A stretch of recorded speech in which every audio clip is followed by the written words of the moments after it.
Saya merupakan salah satu mahasiswi di Universitas HKBP Momensen Medan. Saya dari program studi Bahasa dan Sastra Indonesia. Di video kali ini, saya akan membahas mengenai strategi pembelajaran. Nah, kalian pasti penasaran kan, apa saja yang dibahas di video ini? Macam-macam strategi pembelajaran. Strategi pembelajaran itu pastinya ada yang bertanya-tanya. Nah, untuk menjawab pertanyaan itu, di sini saya akan memaparkan ataupun menjelaskan dari strategi pembelajaran tersebut.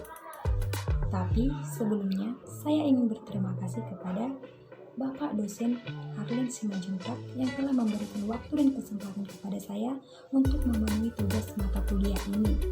Nah, di video kali ini, saya akan membahas mengenai strategi pembelajaran yang terkait di dalam mata kuliah tersebut. Nah, di dalam strategi pembelajaran itu, saya membahas apa itu strategi pembelajaran, macam-macam strategi pembelajaran, tujuan strategi pembelajaran, serta hal apa yang harus dilakukan seorang guru dalam mengenai strategi pembelajaran ini. Nah, berikut cuplikannya. Selamat menonton, semoga bermanfaat. Strategi pembelajaran. Strategi pembelajaran adalah suatu rangkaian dalam pembelajaran yang harus diterapkan ataupun yang harus dikerjakan seorang guru dan siswa di dalam sebuah pembelajaran tersebut, gunanya untuk mencapai suatu tujuan pembelajaran terkait di dalam dunia pendidikan. Itulah mengenai apa arti strategi pembelajaran itu. Macam-macam strategi pembelajaran. Strategi ekspositori. Strategi pembelajaran ekspositori adalah strategi pembelajaran yang menekankan kepada proses penyampaian materi secara verbal dari seorang guru kepada sekelompok siswa dengan maksud agar siswa dapat menguasai materi pembelajaran serta optimal.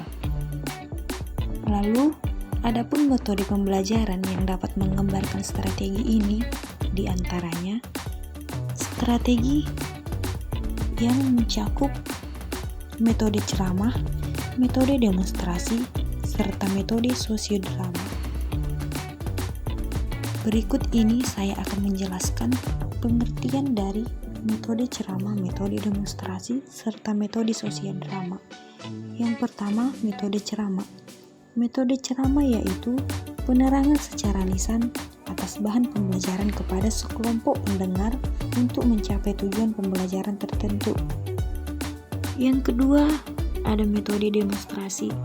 Metode demonstrasi yaitu cara penyajian bahan pengajaran dengan memperagakan atau mempertunjukkan kepada siswa suatu proses, situasi, benda tertentu yang sedang dipelajari. Dan yang terakhir, metode sosiodrama. Metode ini mendasarkan sebuah tingkah laku dengan menghubungkan masalah sosial. Jadi, dalam pembelajaran ini, guru memberikan penjelasan dengan mendramatisasikan tingkah laku untuk memberikan contoh kepada siswa. Yang kedua, strategi inquiry. Di dalam strategi ini, membuat sebuah rangkaian kegiatan pembelajaran yang menekankan pada proses berpikir secara kritis serta analitis untuk mencari dan menemukan sendiri jawabannya dari suatu masalah yang ditanyakan.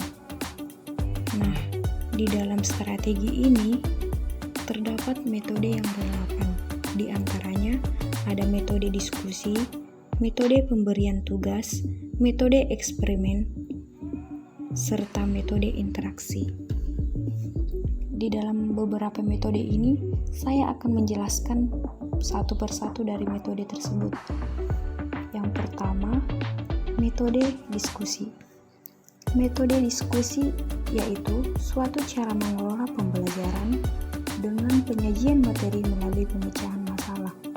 Yang kedua, metode pemberian tugas.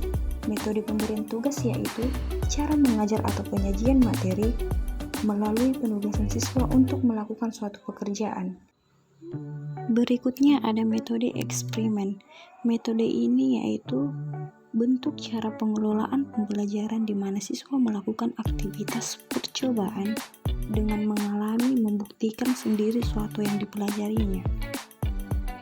Dan yang terakhir, metode yang disebut dengan metode interaksi. Metode ini yaitu penyajian pembelajaran dalam bentuk pertanyaan yang harus dilewati atau sebelumnya dijawab baru terlewati, terutama dari guru kepada siswa. Yang ketiga, strategi pembelajaran inquiry sosial.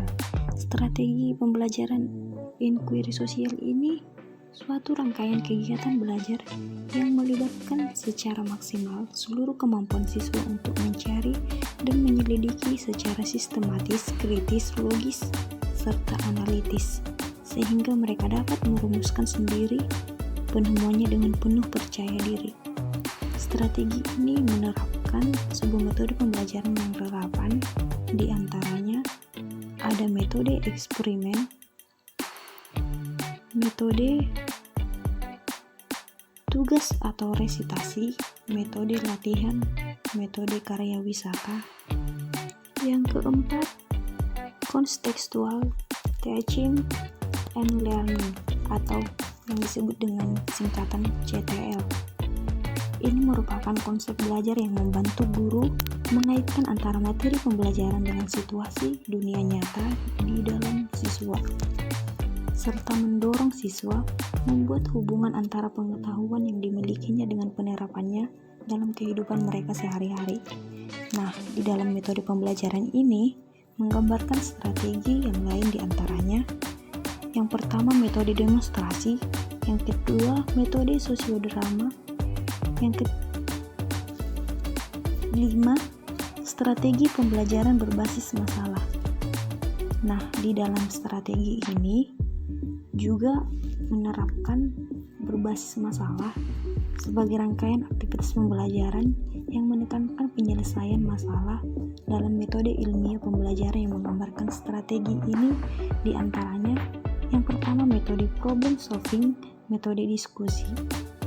Yang keenam, strategi pembelajaran peningkatan kemampuan berpikir.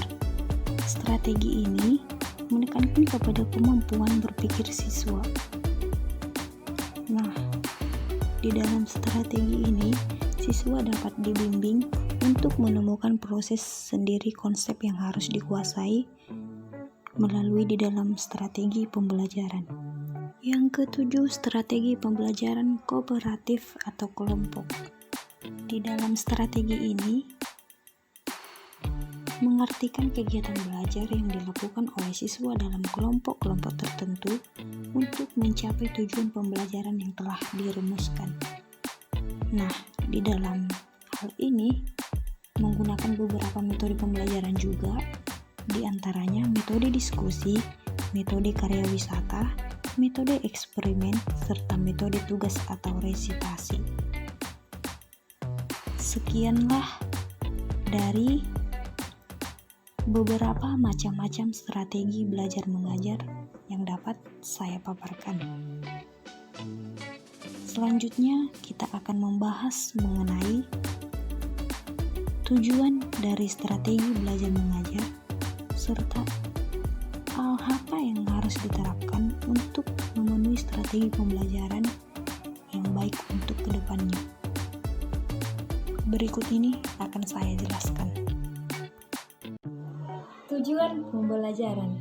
Tujuan strategi pembelajaran yaitu untuk mengoptimalkan sebuah fungsi pembelajaran atau pengajaran di dalam sebuah komponen pembelajaran, gunanya untuk mencapai suatu tujuan dalam proses pembelajaran.